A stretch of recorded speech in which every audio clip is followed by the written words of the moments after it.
Friends, welcome back. आज हम फिर से इंडियन पॉलिटी एमसीक्यूज़ की बात करेंगे। तो आज देखिए, पहला जो हमारा क्वेश्चन है वो ये है, the act of 1909 was associated with. इसमें चार ऑप्शन हमें दिए गए हैं और एमपीपीसीएस में ये क्वेश्चन पूछा गया है 2017 में।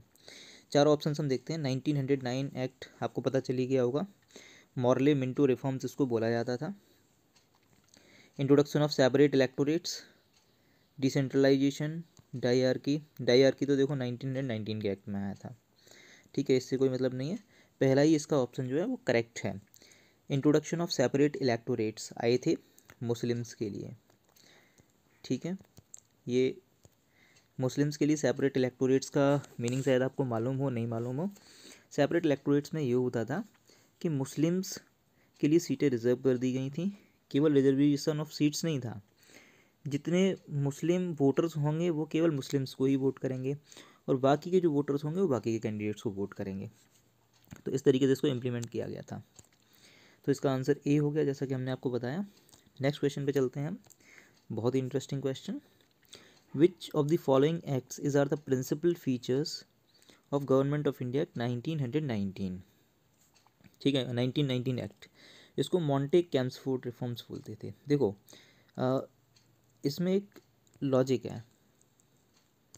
लॉजिक क्या है कि जो मॉन्टेक थे ये अपने सेक्रेटरी ऑफ स्टेट है ना, और ये कैम्सफोर्ड थे वायसराय। वायसराय मतलब आज की डेट में आप मान लो प्रेसिडेंट की इक्विवेलेंट पोस्ट होती थी वायसराय की उस टाइम पे।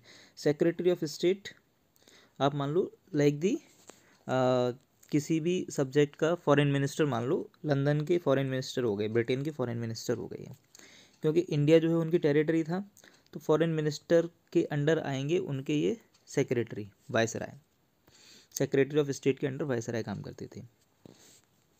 तो जो पोस्ट में बड़ा होता है उसका नाम पहले लिया जाता है, जो थोड़ा सा छोटा होता है उसका नाम बाद में लिया जाता है। ये दोनों ही इंपॉर्टेंट पर्सन थे इंडिया के लिए।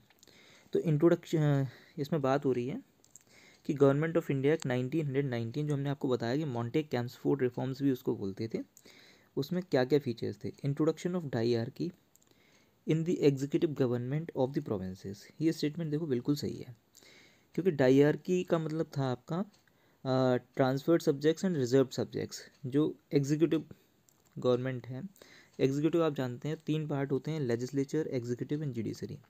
लेजिस्लेचर कानून बनाती है, एग्जीक्यूटिव उस कानून को इम्प्लीमेंट करती है और जुडिशरी इंटरप्रेट करती है। तो कानून को जो इम्प्लीमेंट करने वाला जो पार्ट था वो दो हिस्सों में डिवाइड कर दिया गया था स्टेट्स में, प्रोविंसेस में। उसमें बनाए गए थे दो subject, reserved subjects and transferred subjects. ठीक है, जो रिजर्व्ड सब्जेक्ट्स थे उनको कौन देखेगा, जो इम्पोर्टेंट सब्जेक्ट्स थे वो इसमें रखे गए थे, जैसे कि डिफेंस हो गया, फाइनेंस हो गया, मिलिट्री हो गया, ये सारी चीज़ें। लॉ एंड ऑर्डर भी इसी में रखा गया था। इसको कौन हैंडल करेगा, इसको जो परमानेंट मेंबर्स हैं एग्जीक्यूटिव के, जो इलेक्टेड नहीं है, ठीक है, जो अपॉइंटेड मेंबर्स हैं वो देखेंगे। यानी कि आप मान लीजिए कि आज की डेट में आईएएस वगैरह। और ये जो ट्रांसफर्ड सब्जेक्ट्स थे इसमें आए थे कम इम्पोर्टेंट सब्जेक्ट, जैसे कि म्यूनिसिपल काउंसिल्स कैसे फंक्शन करेंगी वो देखना है, एजुकेशन देखना है। तो ये जो है इलेक्टेड मेंबर्स थे जो कि मिनिस्टर की तरह अपॉइंट किए गए, वो इनको चलाएंगे इन सब्जेक्ट्स को। ओके और ये जो है रिस्पॉन्सिबल होंगे टू द लेजिस्लेचर, मतलब लेजिस्लेचर में ये जो भी कोई काम करेंगे उस पर सवाल पूछे जा सकते हैं। ये रिजर्व सब्जेक्ट्स को चलाने वाले रिस्पॉन्सिबल नहीं थे लेजिस्लेचर की, मतलब इस पर कोई सवाल ही नहीं कर सकता। ये एक बात होगी। दूसरा क्या है, गवर्नमेंट ऑफ इंडिया 1919 का फीचर में पूछे, introduction of separate communal electorates for Muslims. तो ये स्टेटमेंट गलत है, क्योंकि separate communal electorates for Muslims अभी हमने बताया था 1909 में आए थे। ओके, तो 1919 में फर्स्ट टाइम नहीं आए थे वो, हालांकि उस चीज़ को कंटिन्यू किया गया था और 1919 में इस सेपरेट इलेक्टोरेट्स की जो प्रोसेस है उसको और स्ट्रेंथन कर दिया गया था। 1919 में क्रिश्चियंस, एंग्लो इंडियंस और सिख्स के लिए भी इन सेपरेट इलेक्टोरेट्स को इंट्रोड्यूस कर दिया गया था। मतलब क्या हुआ कि सिक्स को वोट करेंगे, क्रिश्चियंस को वोट करेंगे, एंग्लो इंडियंस को वोट करेंगे। तीसरा है devolution of legislative authority by the centre to the provinces.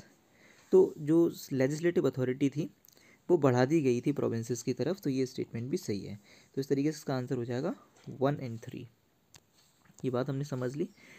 यहाँ पे आंसर देखिए सी है और एक्सप्लेनेशन है यहाँ पे, आप चाहें तो यहाँ पे वीडियो पॉज करके देख सकते हैं इसको एक बार। नेक्स्ट क्वेश्चन जो कि आईएएस की प्रीलिम्स में पूछा गया है 2021 में, ये भी काफ़ी अच्छा क्वेश्चन है। आप देखिए द मॉन्टे-कैम्सफोर्ड रिफॉर्म्स, मैंने अभी आपको बताया था कि 1919 के जो रिफॉर्म्स हैं उनको मॉन्टे-कैम्सफोर्ड, तो यहाँ पे मैंने आपको एक कोड बताया था SSVC होता है इसमें। ये तो हो गए सेक्रेटरी ऑफ स्टेट और ये हो गए वाइसराय।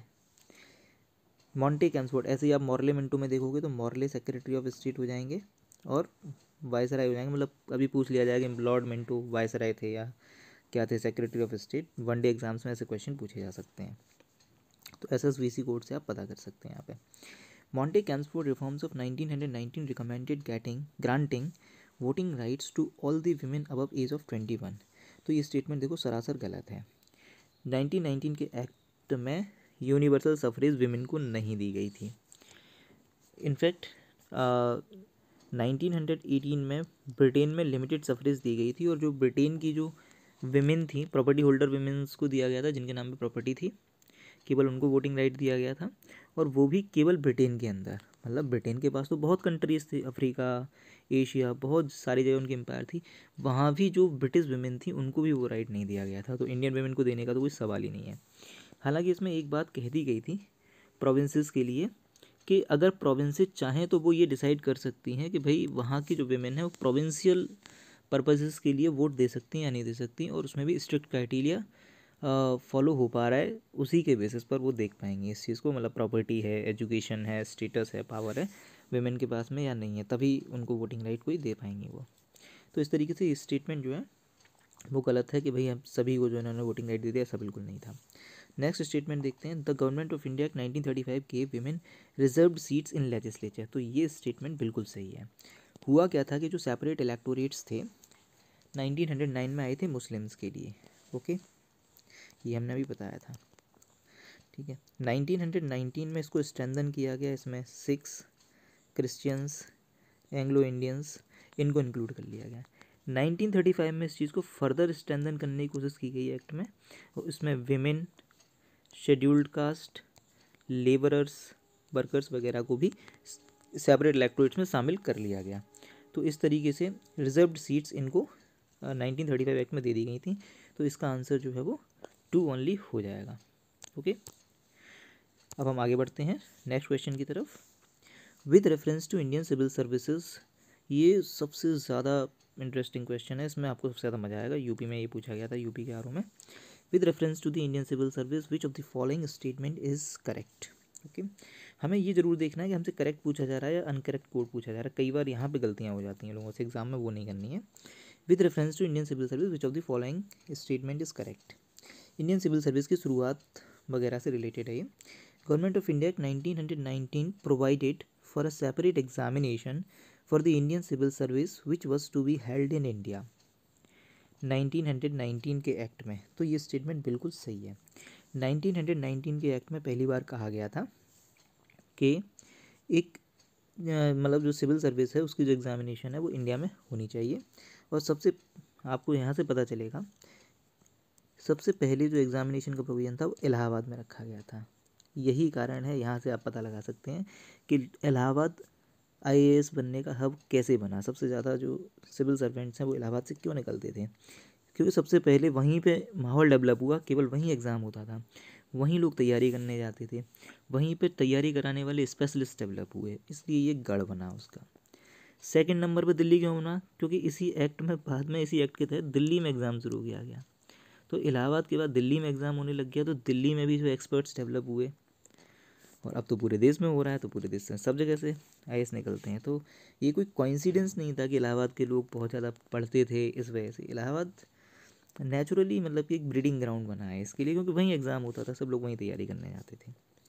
सेकेंड इसमें ऑप्शन है the Indian civil service in 1941 the percentage of Indians was more as compared to Europeans. ये बात सही है। 1941 में जितने इंडियंस सेलेक्ट हुए थे वो यूरोपियंस के कंपैरिजन में उनकी परसेंटेज सेलेक्ट हुए थे, प्लस जो टोटल जो स्ट्रेंथ थी वो इसको क्रॉस कर गई थी। मतलब यूरोपियंस पहले ज़्यादा होते थे लेकिन इंडियंस क्रॉस कर गए थे। तो इस तरीके से हम देखेंगे दोनों ही स्टेटमेंट इसकी करेक्ट है, आंसर इसका सी हो जाएगा। ठीक है, नेक्स्ट क्वेश्चन की तरफ हम चलते हैं। विच of the following acts introduce the principle of constitutional autocracy. Constitutional autocracy का मतलब ये है कि कॉन्स्टिट्यूशन एक आदमी एक ऑटोक्रेट को बिठाएगा। ठीक है, तो गवर्नमेंट ऑफ इंडिया एक्ट 1935 इसका आंसर है। इसमें क्या है कि जो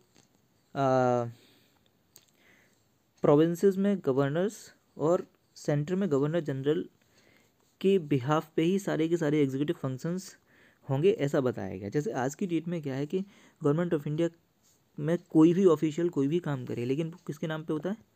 प्रेसिडेंट के नाम पे होता है। ठीक है, तो ये वाली जो बात है उसकी शुरुआत 1935 के एक्ट से हुई थी, और उसमें बताया गया था कि कोई भी काम होगा, कैसे भी होगा, कोई भी मंत्री करेगा, संतरी करेगा, लेकिन किसके नाम पे करेगा? वो गवर्नर जनरल के नाम पे करेगा, सेंटर में, स्टेट में गवर्नर के नाम पे करेगा। तो इस तरीके से ये कॉन्स्टिट्यूशनल ऑटोक्रेसी की कॉन्सेप्ट यहाँ पे आई थी। नेक्स्ट क्वेश्चन है, Indian legislature was made by cameral for the first time. By cameral का मतलब है कि दो हाउस हो जाएंगे लेजिस्लेचर में, upper house and lower house. ठीक है, जो कॉन्सेप्ट अभी हमारी चलती है, जैसे कि अपर हाउस हमारा क्या है अभी? राज्यसभा है, और जो लोअर हाउस है वो क्या है? लोकसभा है। ठीक है, तो ये पहली बार ये कब हुआ था?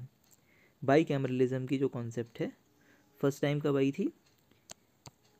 ये आपकी गवर्नमेंट ऑफ इंडिया 1919, यानी कि जो जिसे मॉन्टे कैम्सफोर्ड रिफॉर्म्स बोलते हैं, उसमें इस चीज़ को लाया गया था, जिसमें कि आपका काउंसिल ऑफ स्टेट और लेजिस्लेटिव काउंसिल दो बनाई गई थी। ओके, लेजिस्लेटिव असेंबली उसको बोला जाता था। इसके बाद में नेक्स्ट क्वेश्चन है आपके लिए, विच of the following acts introduced by cameral legislature at the centre. By cameral legislature at the centre, देखिए अभी अभी हमने बताया कि जो सेंटर है उसमें 1919 act, government of India 1917 act तो कोई था ही नहीं, 15 एक्ट भी नहीं था, 1961 में तो इंडिया इंडिपेंडेंस हो चुका है, तो इसका भी कोई मतलब नहीं है। 1919 मतलब नेचुरली भी यही आंसर बनेगा, और हमने अभी पढ़ा भी था कि बाई कैमरलिज्म यानी कि दो हाउसेस यहीं पर लाए गए थे, तो इसका आंसर सी हो गया। नेक्स्ट क्वेश्चन है, government of the power of president to issue ordinance is a relic of. Relic मतलब ये चीज़ कहाँ से निकल करके आई है? तो government of India 1935, answer B है इसका। अभी हम बात करेंगे जो सेक्शन 123 है, जो आर्टिकल 123 है कॉन्स्टिट्यूशन का, वो प्रेसिडेंट को ऑर्डिनेंस प्रोमलगेट करने की पावर देता है। मतलब कि कोई कानून, ऑर्डिनेंस जो है, टेम्प्रेरी कानून जो है प्रेसिडेंट लेकर के आ सकते हैं इमरजेंसी में, बिना उसको लेजिस्लेचर में पास कराए, वो करीब 6 महीने तक जो है वैलिड रहता है।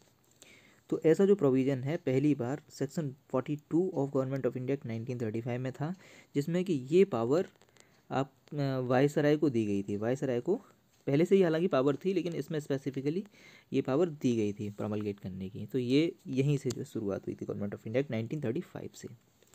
नेक्स्ट क्वेश्चन है, which act for the first time made it possible for Indians to take some share in the administration of their country. इसका आंसर चार्टर एक्ट 1833 है। देखो, चार्टर एक्ट 1833 की वजह से ही ये पॉसिबल हो पाया कि वो एडमिनिस्ट्रेशन का पार्ट बन पाए इंडियंस। अब देखते हैं कैसे। चार्टर एक्ट 1833 में एक सेक्शन था, सेक्शन 87। सेक्शन 87 ने क्या कहा कि no person of India or crown would be debarred from any place, post or service subject to the company on the ground of religion, place of birth, descent, colour or any of them. तो इसी की वजह से बाद में political movement हुए, जिसमें कि लोगों ने बात रखी कि भाई चार्टर एक्ट जो है अलाउ करता है कि भाई केवल ब्रिटिश नहीं रहेंगे सिविल सर्विस में, इंडियंस भी हो सकते हैं। तो यहीं से फिर जो है इंडियंस ने वो पॉलिटिकल मूवमेंट में लड़ाई जीती और इंडियंस को एडमिनिस्ट्रेटिव सर्विस में एंट्री का मौका मिला। नेक्स्ट है, ये लास्ट क्वेश्चन है आज का, the distribution of power between centre and states as in the constitution of India is based on which of the following plans. Distribution of power between centre and states, ठीक है, as in the constitution of India. तो distribution of power की जब हम बात कर रहे हैं तो ये सेपरेशन ऑफ पावर से रिलेटेड है ये कॉन्सेप्ट। तो सेपरेशन ऑफ पावर से रिलेटेड है, मतलब कि फेडरेशन से रिलेटेड है। फेडरेशन की बात पहली बार 1935 एक्ट में करी गई थी। सेपरेशन ऑफ पावर्स उसमें डिफाइन किया गया था कौन कौन से सब्जेक्ट स्टेट्स के होंगे जिसमें कि सेंटर इंटरफियर नहीं करेगा, कौन से सब्जेक्ट्स सेंटर के होंगे जिसमें स्टेट इंटरफियर नहीं करेंगे। ठीक है, तो इसका आंसर सी है, government of India act 1935। I hope आपको चीज़ें समझ में आई होंगी। यहाँ से बहुत सारे क्वेश्चंस बनते हैं और हर वनडे एग्ज़ाम में जहाँ भी जीएस के क्वेश्चंस होते हैं वहाँ पूछे जाते हैं। तो आई होप आपको ये हेल्प करेंगे। Thank you very much.